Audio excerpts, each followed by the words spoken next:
E aí, meus amigos, tudo bem? Deus abençoe a todos. Ontem eu acabei não postando nada.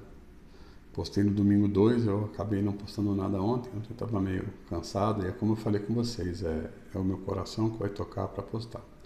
Bom, hoje a gente vai continuar, e vai ser bem rapidinho, a gente vai continuar, eu sempre falo isso, a gente vai continuar a última parte daquilo que a gente vinha conversando, né? Fé, relacionamento, intimidade, intensidade e obediência. E a obediência é um negócio interessante, né? Porque eu acho que ela tem que estar nessa posição.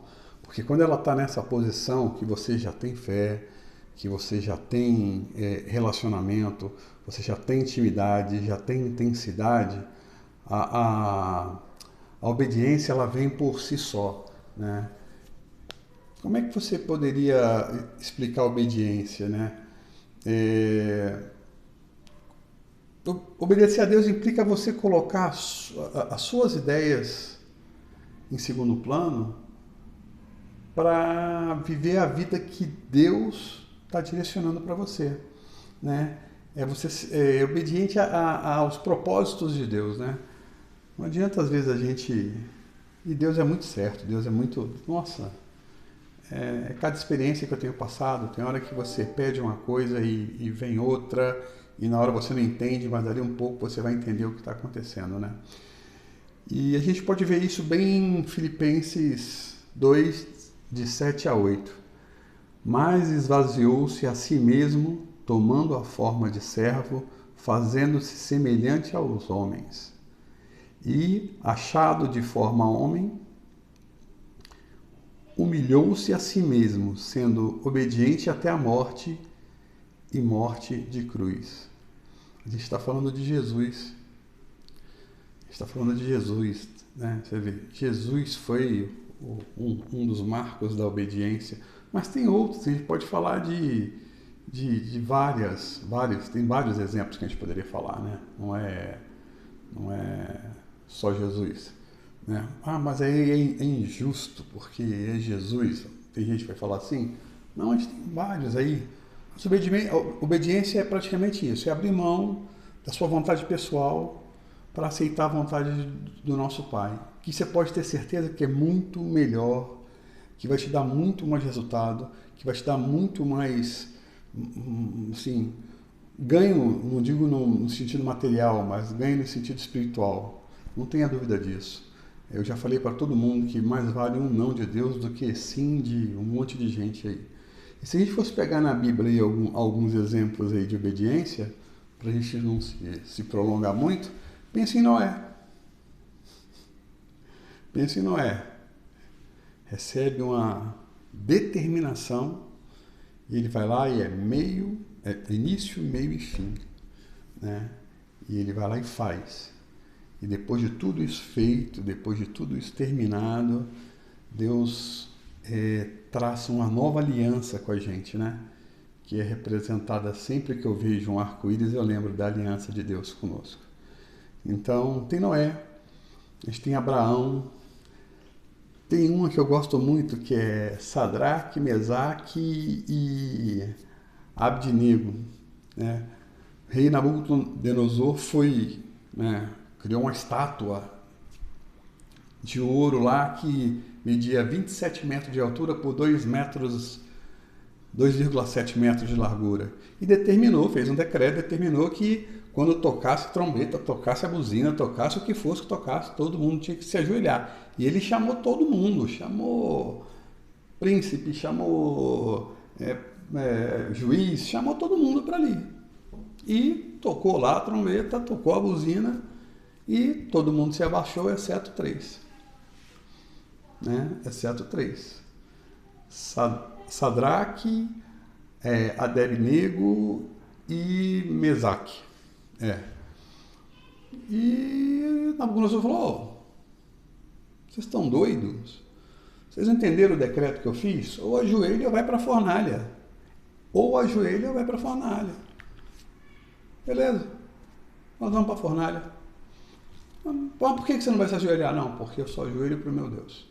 Eu não vou adorar outros deuses. Eu não vou adorar essa estátua aí porque ela é de ouro, não vou adorar o Senhor porque o Senhor é rei. Eu tenho o meu Deus, eu adoro o meu Deus, e para Ele toda a honra e toda a glória. E é isso aí. Né? Lógico que eu estou falando com o meu linguajar de hoje. Aí Nabucodonosor, identificado o furo da vida, falou, fornalha neles. E foram para a fornalha. Mas a fé, meu irmão, a fé é algo assim que é sobrenatural. Quando você puder experimentar a fé, meu irmão, você vai falar assim, nossa, quanto tempo eu perdi na minha vida. E foram os 3 para a fornalha. E senta-lhe fogo. De repente, o rei Nabucodonosor viu não tinha ninguém gritando, nem nada, chegou lá perto e falou assim, mas nós não mandamos 3 lá para dentro? E ele viu 4 vultos. Né? Deus estava ali, protegendo, abraçando, né? Cuidando dos seus filhos. Nesse momento, o rei Nabucodonosor fala, venham para fora. E cria um novo decreto, que a partir daquele momento, quem zombasse do Deus de Sadraque, Mesaque e Abdinego, que seria trucidado, que destruiria a casa e tudo. Então são os exemplos. Esses 3 aí eu acho incrível a fé, né? Vou para a fornalha, mas... E nós temos isso hoje. Tem muita gente, tem muito país aí que não aceita o cristianismo, e tem gente que fala que não vai se curvar para outra coisa e morre.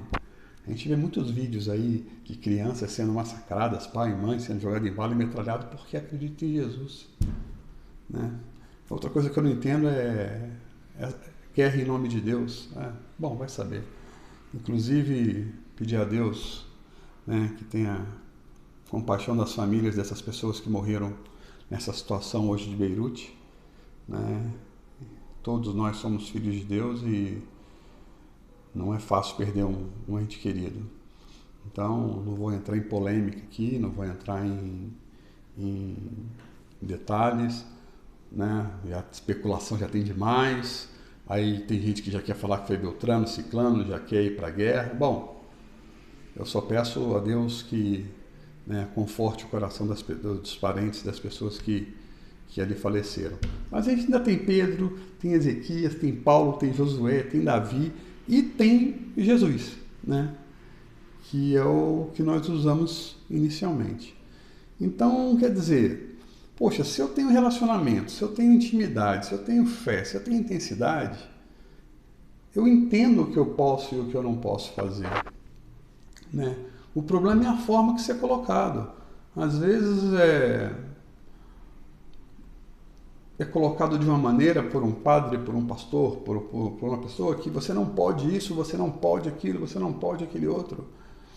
Em primeiro lugar, meu irmão, o que deve... Deixa eu pegar um negócio aqui. O que deve ser o caminho, o que você deve fazer ou não, tá aqui. É isso aqui, ó. Tá? É isso aqui. Essa é a sua arma. Deus te deu o livre-arbítrio. Você vai escolher o que você vai fazer. E você vai pagar pelas coisas que fizer. Ou vai ganhar pelas coisas que fizer. A diferença é que tem gente que faz tudo errado e lá no leito da morte quer se arrepender. E se arrepende e, dependendo do que fez, vai para o reino do céu, porque na verdade eu digo que pecado a gente paga aqui na terra. A maioria dos pecados que a gente comete, a gente paga aqui na terra. Né? Mas a grande diferença, e eu lembro numa célula que estava um dos pastores da nossa igreja, foi que uma pessoa fez esse questionamento. Poxa, mas eu não concordo de eu ser certinho e aí o cara que é errado, lá no final aceita Jesus e vai para o céu também. Primeiro que esse eu ser certinho é complicado, né? Já está errando porque está julgando, né? E quem somos nós para julgar? Graças a Deus que quando a gente for para o céu não tem um STF, STJ aí da vida para nos julgar. Quem vai nos julgar é Deus. E pelas nossas atitudes, né? Pelas atitudes, não é pelo que nós falamos, pelo que nós demonstramos às vezes para os outros, não, é pelo que nós fazemos.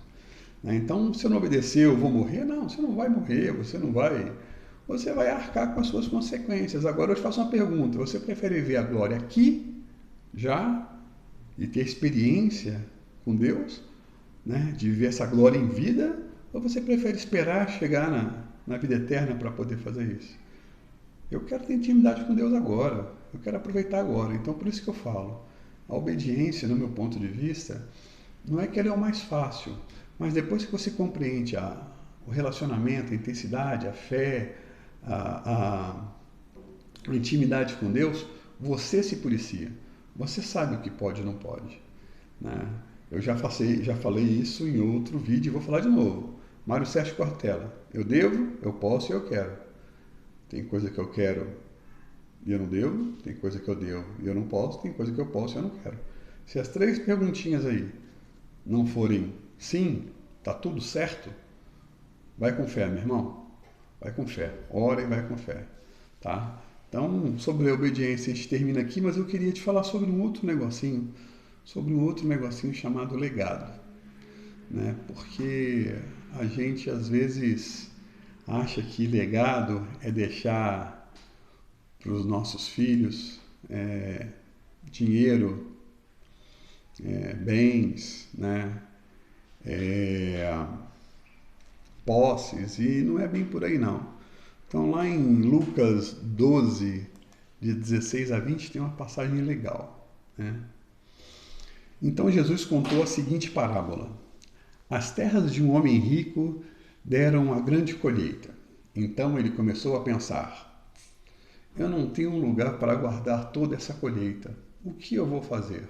Ah, já sei, disse para si mesmo. Vou derrubar os meus depósitos de cereais e vou construir outros maiores ainda, e neles guardarei todas as minhas colheitas, junto com tudo que tenho. Então direi a mim mesmo: homem feliz, você tem tudo de bom que precisa para muitos anos. Agora descanse, coma e beba, e alegre-se. Mas aí vem Deus, no 20 diz: mas Deus lhe disse: seu tolo, esta noite você vai morrer. E aí, quem ficará com tudo que você guardou?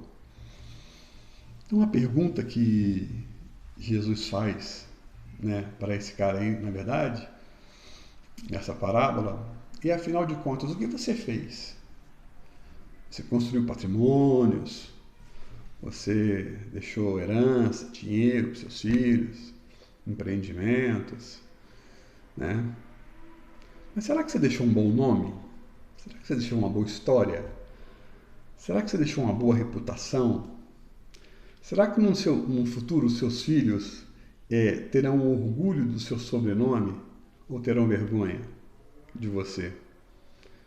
Será que as portas se abrirão para os seus filhos pelas coisas que você fez ou elas se fecharão? Então a pergunta é: se você perguntar geralmente para uma pessoa o que ela quer deixar para o filho, ela vai falar assim: eu quero deixar minha família vivendo confortavelmente, né?